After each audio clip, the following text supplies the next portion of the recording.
நமஸ்காரம். ஒருவர் வாழ்க்கையில் உன்னத நிலை அடைய வேண்டுமென்றால் பல கஷ்டங்களையும் தியாகங்களையும் செய்திருக்க வேண்டும்.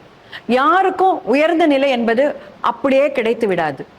அதைக்கு ஒரு குறிக்கோள், அதை நோக்கி உழைப்பு இருந்தால்தான் முன்னேற முடியும். நம்மிடையே இன்று இளம் வயதிலேயே பல துறைகளில் சாதனை புரிந்த டாக்டர் பை ப்ரொஃபஷன் திரு உவே வெங்கடேஷ் சுவாமி அவர்கள் வந்துள்ளார்கள். அவரிடம் அவர் எப்படி அவருடைய லைஃப்ல என்ன மாதிரி கஷ்டங்களையோ தியாகங்களையோ போராட்டங்களையோ சந்தித்தார் இந்த நிலை அடைவதற்கு அப்படின்னு அவர்கிட்ட கேட்போம். நமஸ்காரம். நமஸ்காரம் மேடம். ரத்னமாலா சேனல் நேயர்களுக்கு நமஸ்காரம். இந்த உயரம்னு சொன்னாலே 183 சென்டிமீட்டர். அது உங்க உயரம் சார், அதுவே ஒரு பெரிய உயரம், எட்டாத உயரம். நீங்களே நல்ல உசரம். அவ்வளவுதான் நம்முடைய உயரம். நீங்க சொல்ற அளவு வேற உயரம் எதுவும் கிடையாது. 6.1ன்னு சொல்லி எல்லாரும் அமிதாப் பச்சனுக்கு அடுத்தது நீதான் உயரம்ங்கிறா. அதை வேணா நீங்க சொல்லிக்கலாம் ஒழிய மற்றபடி உருவத்துலதான் ஏதோ உயரமா இருக்குமோ என்னவோ, வாழ்க்கையில எவ்வளவு உயர்ந்தோன்னு தெரியாது. அப்படி நீங்களும் நம்ம ரத்னமாலா நேயர்களும் நம்ம மேல இவ்வளவு அபிமானம் வச்சிருக்கீங்கன்னா அதுக்கு காரணம் என்ன உயர்வுன்னு நீங்க நினைக்கிறீங்களோ அது நம்மளது இல்ல, ஆச்சாரியன் அனுகிரகம். அவர் கொடுத்த ஞானம், அவர் போட்ட பிச்சை, அது இல்லாம நமக்குன்னு ஒண்ணுமே கிடையாது. ஒருத்தனை நீங்க மாடியிலேயே ஏத்தி உட்கார வச்சாலும் அவர் பார்க்க உயரத்துல இருக்காருன்னு தோணும். அவர் உயரமாலாம் ஆயிடல, அவர் அதே ஹைட்டு தான் இருக்கார். ஆனா கீழே இருக்கிற பில்டிங் அவரை மேல உயர்த்தி காட்டுறது. அந்த பில்டிங்கா நமக்கு பேஸ்மெண்டா இருக்கிறது ஆச்சாரிய அனுகிரகம் தான். அடியனே தான், அதே தான், ஒன்னும் உயரம்லாம் கிடையாது. சார், நீங்க இந்த நிலையை அடைவதற்கு உங்கள் வாழ்க்கையில் நிறைய சங்கடங்கள், கஷ்டங்கள், கேலி பேச்சுக்கள் நிறைய சந்திச்சிருப்பீர்கள். அதை பத்தி கொஞ்சம் நம்ம நேயருக்கு சொல்லணும். நிச்சயமா சொல்றேன். கஷ்டம்னு சொல்லணும்னா எனக்கு கொஞ்சம் காலேஜ் சைடு வந்ததுக்கு அப்புறம் தான் ஆன்மீகத்துல ஆர்வம் வந்தது. இதை பத்தி நிறைய தெரிஞ்சுக்கணுங்கிற இன்ட்ரெஸ்ட். நான் என்ன ஒண்ணுன்னா, நமக்கு ஃபேமிலி பேக்ரவுண்ட் எதுவும் கிடையாது. அடியனுடைய பெற்றோர்களோ குடும்ப உறுப்பினர்களோ உபன்யாச ஃபீல்டுன்னு இல்லை, ஜென்ரலாகவே ஸ்பிரிச்சுவாலிட்டியில் அவர்களுக்கு பெருசாக அறிமுகம், அவளை குறைச்சி சொல்லணுங்கிறதுக்காக சொல்லலை, ஃபேக்டை சொல்கிறேன். அவர்களுக்கு எந்த முன் அனுபவமோ அறிமுகமோ எதுவுமே கிடையாது. இப்போது சில பேர் சொல்லுவாங்க, எங்கள் ஆற்றுல எங்கள் அப்பா வாயை திறந்தா வேதம் சொல்லிகிட்டே இருப்பார், ஏன்னா உட்காந்தா வேதம் சொல்லு, நின்னா பிரபந்தம் சொல்லும்பார். நமக்கு அந்த மாதிரி கிடையாது. அடியனுக்காக கற்றுக்கணுங்கிற ஆர்வம் அது எப்படி வந்ததுன்னா, அது பெருமாள் அனுகிரகம், நம்ம கையில் ஒன்றும் இல்லை. ஆனால் அதுக்கு புத்தகம் வாங்கணும்னா, புத்தகம் வாங்கி படிக்கணும்னா கூட நம்ம வீட்டு சிச்சுவேஷன் எப்படின்னா, என் பெற்றோர்கள் கொஞ்சம் பயப்படுவார்கள். இவனுக்கு ஏதாவது ஆன்மீக புத்தகத்தை வாங்கி கொடுத்து நாளைக்கு இவன் நான் சன்னியாசியா போறேன், கல்யாணம் பண்ணிக்க மாட்டேன் இப்படின்னு இவன் கிளம்பிட்டான்னா என்ன பண்றது, புத்தகம் வாங்கி கொடுக்கவே கொஞ்சம் தயங்குவார்கள். அப்புறம் என்ன சொல்லுவாங்கன்னா, இல்லை உனக்கு அடுத்தது காலேஜில் எக்ஸாம் வருது, இந்த எக்ஸாம்ல நீ நல்ல மார்க் வாங்கினா நீ கேட்குற இந்த ஆன்மீக புத்தகம் உனக்கு வாங்கி தருகிறேன். அப்போ அதை ஒரு இன்ஸ்பிரேஷனா வச்சு இந்த புக்கு வாங்கணுங்கிறதுக்காக இப்போ எனக்கு ஒரு ஆழ்வார் பாசுரம், ஒரு திவ்ய பிரபந்தம், அதுக்கான வியாக்கியானம் வாங்கணும்னா அதுக்கு நான் ஒரு எக்ஸாம்ல நல்ல மார்க் வாங்கி எங்க ஆத்துல ப்ரூவ் பண்ணி காட்டணும். சரி பையன் நல்லா படிச்சிருக்கான், அதுக்கு கிஃப்ட் வச்சுக்கோன்னு சொல்லி புத்தகம். இப்படித்தான் கொஞ்சம் கொஞ்சமாக ஆன்மீக விஷயங்கள் படிக்க ஆரம்பிச்சேன். அதுக்கப்புறம் அங்கங்க தெரிஞ்ச வாழ்க்கை இந்த புக்கு வேணும் அது வேணும்னு சொல்லிட்டு கேட்டு கேட்டு வாங்கி படிக்க ஆரம்பிச்சது தான். அப்படி படித்து மெல்ல மெல்ல என்னாச்சுன்னா கொஞ்சம் உபன்யாசம் சைடில் பண்ணலாங்கிற அந்த ஒரு கான்ஃபிடன்ஸ் வந்தது. நான் சாதாரணமாக ஆற்றுக்குள்ளே பேசின்னு இருக்கிறது இதெல்லாம் பார்த்துட்டு எங்கள் அம்மா என்ன பண்ணா, நாச்சியார் கோவிலில் ஒரு அர்ச்சகர்கிட்ட சொல்லி, என் பையன் அண்ணா பேசுகிறான், ஏதாவது இந்த கல்கருட சேவை உற்சவத்தில் என் பையன் பேசலாமான்னு சொல்லி அதுக்கு எங்கள் அம்மா தான் போய் எங்கள் நாச்சியார் கோவிலில் கண்ணன் பட்டாச்சார், கோபி பட்டாச்சார் 2 அர்ச்சகர்கிட்ட பிள்ளையார் சுழி போட்டதே உங்க அம்மா தான் அப்போ. ஆமாம். ஏன்னா ஒரு சைடு அவளுக்கு பயம் இருந்தாலும் இன்னொரு சைடு பையனுடைய திறமையை வளர்க்கணுங்கிற ஆசையும் அவளுக்கு இருந்தது. ஆனால் அங்கே போய் பேசினேன். இங்கே கேட்டேன் இல்லையா என்னென்ன சங்கடங்கள் கேலின்னு. முதல் உபன்யாசம் பேசிட்டேன். அப்படியே என்னை பற்றி ப்ரொஃபைல் எல்லாரும் எழுதுறா, ஹிஸ் ஃபர்ஸ்ட் உபன்யாசம் வாஸ் எ ரன்அவே ஹிட்னு. யாரை கேட்டு எழுதினான்னு எனக்கே தெரியாது. 1 மணி நேரம் பேசினேன் கருட சேவையில். பேசிட்டு இறங்கி வந்தேன். நான் இப்போ மெடிக்கல் காலேஜில் படிச்சுட்டு இருக்கேன். எதிர்த்தாப்புல ஒரு ஜெராக்ஸ் கடை, ஒரு ஜெராக்ஸ் எடுக்க வேண்டியிருந்தது. அங்கே போனேன். எங்கள் அப்பாவும் கூட வந்தார். எங்கள் அப்பா சும்மா இல்லாமல் அந்த ஜெராக்ஸ் கடைக்காரர்கிட்ட, இவ்வளோ நேரம் கேட்டிங்களா, உள்ளே பேசினது என் பையன் தான், ஸ்பீக்கரில் கேட்டிருக்குமே என்றார். அவர் சொன்னார், கேட்டேன்னார். எப்படி இருந்ததுன்னு எங்கள் அப்பா கேட்டார். அவர் சொன்னார், பேச்சை ரெக்கார்ட் பண்ணியிருக்கீங்களான்னார். பண்ணியிருக்கோமே அப்படின்னார் எங்கள் அப்பா. நீங்கள் ரெக்கார்ட் பண்ணதை உங்கள் பையனையே போட்டு கேட்க சொல்லுங்கள், அவராலேயே கேட்க முடியாது அப்படின்ட்டார். அவ்வளோதான். அடுத்தது இன்னும் அடுத்தடுத்து சில உபன்யாசங்கள்லாம் இருந்தாலும் நம்ம மனம் தளர்வதாக இல்லை. என்ன இருந்தாலும் உறுதியோடு இன்னும் 10 பேரை பழிவாங்கியே ஆகணும், நான் பேசியே தீருவேங்கிற ஒரு வேகத்துல அடுத்தடுத்து உபன்யாசங்கள்னு பண்ண ஆரம்பிச்சோம். அப்படி உபன்யாசம் பண்ணும்போது எல்லாரும் என்ன சொன்னா, நீ வேகமா பேசுற, வேகத்தை குறைச்சிக்கோ, கொஞ்சம் மெதுவா தெளிவா பேசு, இப்படி பல பேர் அட்வைஸ். உலகத்துல இலவசமா எது கிடைக்கிறதுனா கிடைக்கும்? அட்வைஸ் ஒண்ணுதான். எல்லாரும் சொன்னா சரி, அது நல்லது இருந்தா எடுத்துக்கிறதுல என்ன, எல்லாம் பண்ணேன். அப்புறம் ஒருத்தர் கூப்பிட்டு கேட்டார், இல்லப்பா நீ எதோ பேசுற, நீ ஒண்ணு ஒரு குரு மூலமா கத்துக்கல, நீயா ஏதோ புக்கை படிச்சுட்டு ஏதோ பேசிட்டு இருக்க, இது வந்து வேலிட் இல்லை. ரெண்டாவது, உபன்யாசம்னா ஒரு பாணி இருக்கணும். இப்போ அனந்தராம தீட்சிதர் வாழ்க்குன்னு ஒரு பாணி உண்டு, காஞ்சி பிரதிவாதி பயங்கர சுவாமின்னா ஒரு பாணி உண்டு, திருக்குடந்தை ஆண்டவன்னா ஒரு பாணி உண்டு, வாரியார் சுவாமிகள்னா ஒரு பாணி உண்டு. இது எந்த பாணினே ஒண்ணுமே தெரியலையேன்னா நான் சொன்னேன், எனக்கு எந்த பாணியும் தெரியாது, எனக்கு தெரிஞ்சது ஷார்க பாணி மட்டும்தான், நம்ம ஊர் பெருமாள் தான். வேற நீ இந்த பாணி அந்த பாணின்னா நமக்கு ஒரு பேக்ரவுண்டும் இல்லை, எங்கிட்ட கேட்டா நான் எந்த பாணின்னு சொல்லுவேன். இது கஷ்டம்னு சொல்லிட்டு அதுக்கப்புறம் தான் சிந்திச்சேன், யாராவது ஒரு ஆச்சாரியன் மூலம் கத்துண்டு அதுக்கப்புறம் பேசினா அப்போ ஒத்துப்பாடோன்னு சொல்லிட்டு அதை பத்தி சிந்திக்க ஆரம்பிச்சேன். அப்போ அடியனும் ஒரு சில பெரியோர்களை போய் அணுகினேன். பட் அடியனுக்கு அந்த தகுதி இல்லைன்னு அந்த பெரியோர்கள் கருதினதுனால இல்லை நீ இதுக்கெல்லாம் சரிப்பட்டு வர மாட்டேன்னு சொல்லி அந்த பெரியோர்களும் அவ்வளோ தூரம் நம்மளை ஏற்றுக்கலை. அப்போ என்னதான் பண்ணுறது, குரு மூலமாக கற்றுக்கணும் வரணும், என்ன பண்ணுறதுன்னு சிந்தித்து கொண்டே இருக்கேன். இந்த நிலையில தான் 2014 நாச்சியார் கோவிலில் கல்கருடன் சன்னதியில் அடியனுடைய ஸ்ரீபாஷ்யாதி ஆச்சாரியன் டாக்டர் ஸ்ரீ வி. கருணாகராச்சார் சுவாமி, வில்லூர் சுவாமி கருணாகராச்சார் சுவாமி, அவரை சேவிக்கிறேன். அப்போ அவரா அடியனை அழைத்தார். நாம பல பேர்கிட்ட போய் சொல்லிக் கொடுங்கன்னு கேட்டப்போ யாரும் பெருசா முன் வரல. அவர் கூப்பிட்டார், எங்கிட்ட ஸ்ரீபாஷ்ய காலக்ஷேபம் பண்ண வரியான்னு சுவாமியா அடியனை கேட்டார்.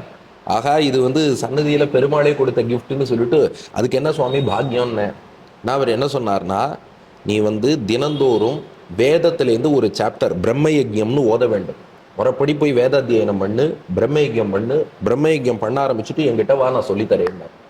அதுக்காக வேதவாத்தியார்கிட்ட போய் நாங்கள் சாமவேதம் கற்றுக்க ஆரம்பிச்சு, அதுக்கப்புறம் சுவாமிகிட்ட வந்து நான் பிரம்மயஜ்யம் பண்ணிட்டு இருக்கேன்னு சொல்லி ஸ்ரீபாஷ்ய காலக்ஷேபம் ஆரம்பிச்சு, அதுக்கப்புறம் சுவாமியே சாச்சார் நீ எங்கேயும் போக வேண்டாம், எல்லாம் நானே உனக்கு சொல்லித்தரேன்னு சொல்ல, அதுக்கப்புறம் அவர்கிட்ட எல்லா காலக்ஷேபமும் அவர் நாச்சியார் கோவிலுக்கு அடிக்கடி எழுந்துருளும் போது அங்கேயே அடியன் கற்றுப்பேன், அடியன் மெட்ராஸ் போகும்போது மெட்ராஸில், அதுக்கப்புறம் மற்ற நாள் ஸ்கைப்பில், இது போல் இந்த காலக்ஷேபம் போயிட்டே இருக்குது. அப்போ என்ன பண்ணேன்னா, நமக்கு முன்னாடி எல்லாரும் என்ன கேள்வி கேட்டா, பாணி பற்றி கேட்டா இல்லையா, அதனால அடியன் என்ன பண்ணிட்டேன்னா, இப்போ அவர்கிட்ட காலக்ஷேபம் பண்ணுறோம், நமக்கு ஒரு பாணி கிடச்சிடுத்துன்னு புளியை பார்த்து பூனை கோடு போட்டுன்ற மாதிரி இவர் பாணியிலேயே நாம பேசுவோம்னு சொல்லிட்டு அவரை இமிட்டேட் பண்ண ஆரம்பிச்சேன். அடுத்து ஒரு 2-3 வருஷத்துக்கு வந்து அவர் எந்த ஸ்டைலில் பேசுவாரோ அதே ஸ்டைலில் பேசுவோன்னு. ஆனால் முன்னாடியே சொல்லிட்டேனே, அது எப்படி புளியை பார்த்து பூனை கோடு போடுற மாதிரின்னு. ஏன்னா அதில் 2 ப்ராப்ளம் இருக்கு.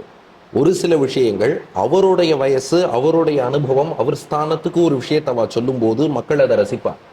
நம்ம வயசுக்கும் நம்ம ஸ்தானத்துக்கும் அதை சொல்லும் போது அது சரியா எடுபடாது, அது சில பிரச்சனைகள்ல கூட நம்மளை மாட்டி விடுறது, அதையும் கவனிச்சேன். ரெண்டாவது என்ன ஆகுது, அதே ஃபார்மேட்டை நாம இமிட்டேட் பண்ணும்போது ஒருத்தர் என்கிட்ட கிண்டலாவே சொன்னார், ஏண்டா ஜோக்கு கூட உங்க ஆச்சாரியன் சொன்னா அதே ஜோக்கை தான் சொல்லுவியா, உனக்கா சொல்ல தெரியாதா அப்படிங்கிற மாதிரி கமெண்ட் வருது. அப்போ இது எப்படி இருந்ததுன்னா, இப்படி போனா இப்படிங்கிறா, அப்படி போனா அப்படிங்கிறா, நம்ம எந்த ரூட்ல தான் போறதுன்னு. அதாவது இது என்ன ஆயிடுதுன்னா டோட்டல் இமிட்டேஷன்ங்கிற மாதிரி. இந்த ஒரு அந்த காலத்துல ஒரு பாட்டு சொல்லுவாளே, சௌசால் பகலே முஜே தும்சே பியாருதா, கேட்டிருக்கேடா. அதே மாதிரி நம்ம ஊர்ல ஒருத்தர் ஒரு பாட்டு போட்டார், மனம் என்னும் மேடை மேல் மயில் ஒன்று ஆடுது, அந்த மாதிரி பாடினார். அவர் என்ன பண்ணிட்டாராம், எல்லாரும் வந்து அந்த டியூனை மட்டும் எடுப்பா, இவர் பிஜிஎம்ஏ சேர்த்து அப்படியே போட்டாருப்பா. அந்த மாதிரி அவர் அப்படியே ஹிந்தி பாட்டுல என்ன பிஜிஎம் இருக்கோ அப்படியே தமிழ்ல போட்டுருவார், அப்படி ஒரு மியூசிக் டைரக்டர் இருந்தாருப்பா. இது அந்த மாதிரி கதையா போயிடுது. அப்புறம் உடனே என்னதான்டா பண்றதுன்னு யோசிச்சேன். அதுக்கப்புறம் தான் இந்த கோவிட் பீரியட்லாம் வந்தது இல்லையா, அப்போதான் உட்காந்து நம்ம ஸ்டைல்னா எப்படி இருக்கணுங்கிறத பத்தி அடியேன் சிந்திச்சேன். எனக்கு வந்து டீச்சிங் ரொம்ப பிடிக்கும், 2 ப்ரெசன்டேஷனும் ரொம்ப பிடிக்கும்.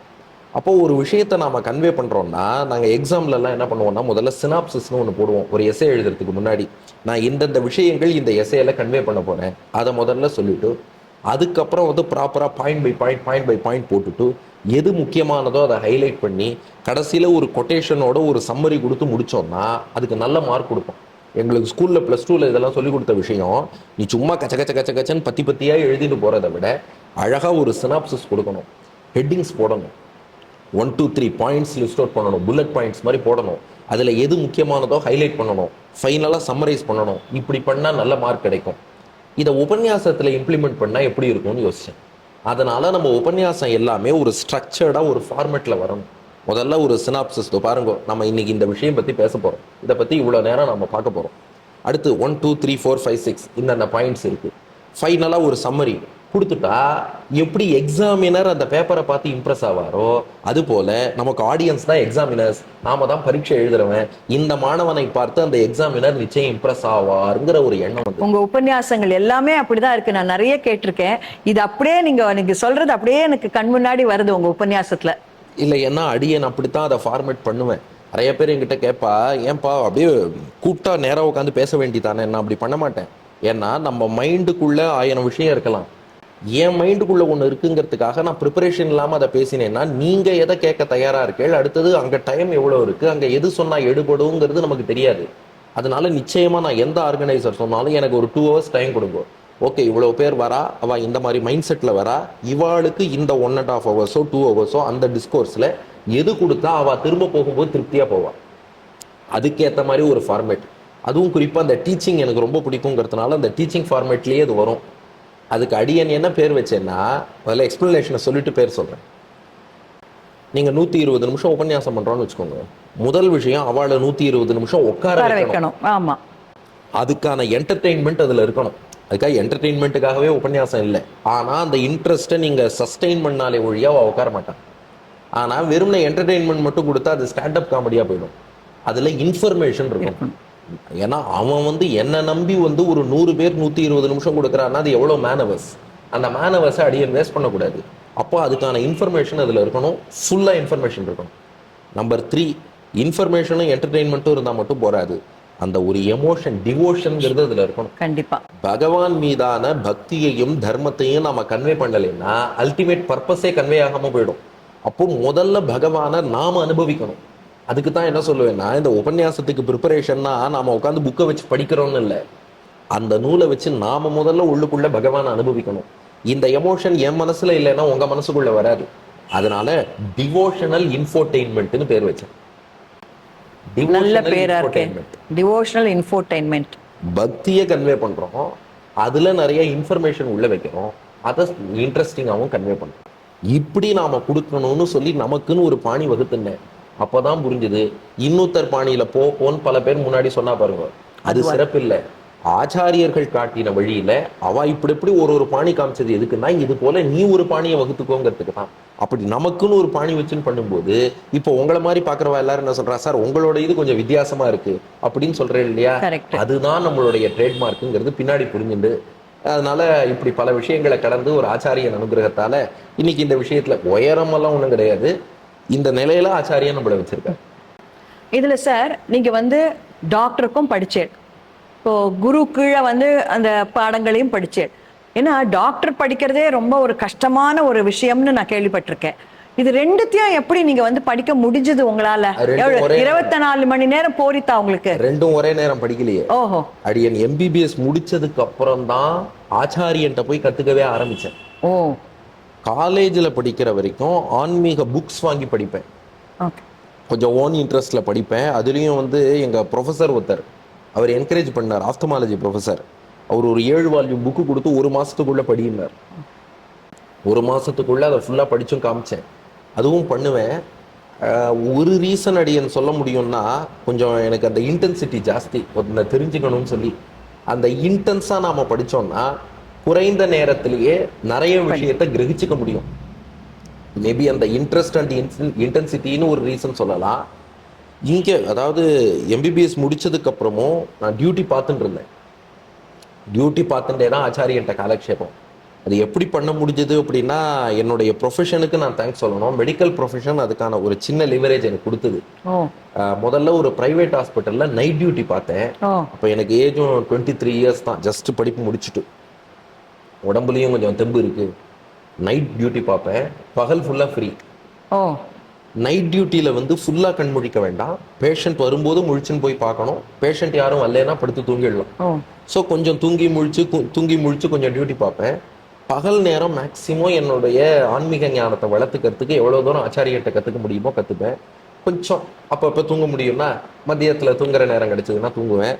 சாயந்தரம் கோவிலுக்கு போகிறது, உபன்யாசம் பண்ணுறது, இதை பண்ணுவேன். திரும்ப நைட்டு 8 மணிக்கு டியூட்டி போயிடுவேன். இந்த மாதிரி நைட் டியூட்டி பார்த்துட்டு தான் அடியன் படித்தது. நீங்க சொல்ற ஒரு விஷயத்த கேட்கறச்சே இது எப்படி சாத்தியம்னு தோன்றது. ஏன்னா இது உங்களுக்கு கண்டிப்பா பெருமாள் அருள் இருந்தாதான் முடியும். ஏன்னா அது இல்லாம தூங்கி எழுந்து பண்ணா மத்த நாள் எல்லாம் நம்மளால கண்முழிக்கவே முடியாம அப்படியே கார்கியா இருப்போம் நம்ம. நீங்க அந்த வேளையில உங்க பிரெயின் ரொம்ப ஆக்டிவா இருந்து நீங்க படிச்சிருக்கேன்னு சொல்றது கேட்கறதுக்கு ரொம்ப ஆச்சரியமா அதிசயம். அடியேனே சொல்லுவேன், அந்த பீரியட்ல பெருமாள் தான் அப்படி வச்சார். ஏன்னா இப்பவும் அங்க என் ஃப்ரெண்ட்ஸ் யாராவது சார் நான் ஒரு நாள் லீவ்ல போறேன் நைட் டியூட்டி பாருங்கம்பா, அவனுக்காக போய் நம்ம நைட் டியூட்டி பார்த்து கொடுத்தா இப்பெல்லாம் பார்த்தா கண்ணு சொக்கும். இப்போ நம்மளால முடியல. பட் இப்போ ஒன்றும் வயசாயிடல, 34 வயசு தான் இருக்குது. ஆனா அப்போ முடிஞ்சது என்ன, அது ஏதோ நீ கத்துக்கணுங்கிறதுக்காக பெருமாள் அப்படி ஒரு ஆற்றலை கொடுத்தாரோன்னு தான் இப்போ வரைக்கும் அடியன் புரிஞ்சுக்கிறேன். இன்னொன்னு சார், இது ரொம்ப ஒரு ஜனரஞ்சகமான கேள்வி, எல்லார் மனசுலயும் இருக்கு. உங்க உபன்யாசங்கள் கேட்டவா எல்லாருக்குமே தெரியும். நீங்க வந்து உதாரணங்களுக்கு பல சினிமா பாடல்கள் அடிப்படையில் சொல்கிறீர்கள்னு. அப்படி சொல்றது வந்து எதனால நீங்க அதை அடிப்படையா எடுக்கிறீங்க? ஏன்னா நீங்க சொல்ற பாயிண்ட்டுக்கும் அதுக்கும் ரொம்ப ஒத்துமை இருக்கு. ஏன்னா ஜனங்களுக்கு அது ஈஸியா சென்று சேரும் அப்படின்றதுனால சொல்றீங்களா, எதனால சொல்றீங்க?